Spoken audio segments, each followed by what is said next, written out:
The movement phase is where you move your units around the battlefield, jockeying for position, preparing ambushes, and seizing objectives. The movement phase is split into 2 steps. 1.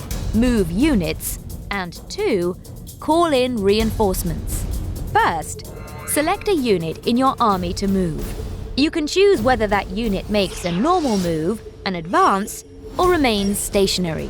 When a unit makes a normal move, each model in the unit can move a distance in inches up to its move characteristic.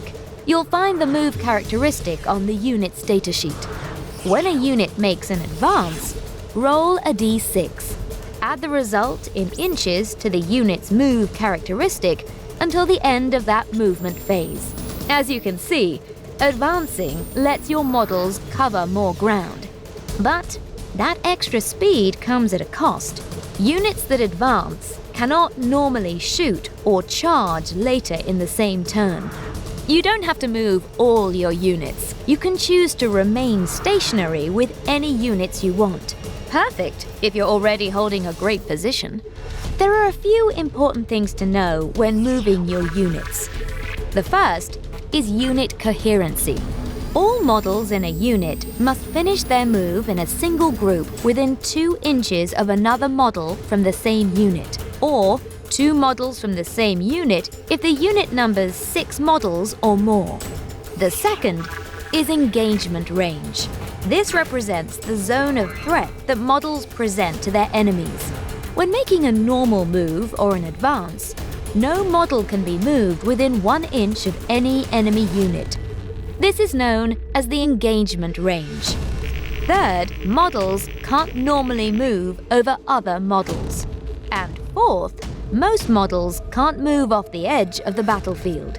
When you've finished moving all the models in a unit, select the next unit in your army you want to move and repeat the process until you've moved all the units you want to. It's worth mentioning that there is a final option you can choose when selecting your units in the movement phase. You can choose for them to fall back, allowing them to retreat out of close combat. Units which do this are subject to the same restrictions as those who advanced, but for now, we'll skip this rule. It's definitely worth looking up when you've played a few games. Some units have rules that allow them to start the battle as reinforcements. These can begin the game off the battlefield. If you have a unit that has this special rule, you can bring it into play in the movement phase after all of your units already on the battlefield have moved. How the reinforcements enter play will be clearly explained on its datasheet. Reinforcement units always count as having moved in the turn you bring them onto the battlefield, so you can't move them any further. When you've moved all your units and brought any reinforcements into play, your movement phase is complete. It's time for the psychic phase.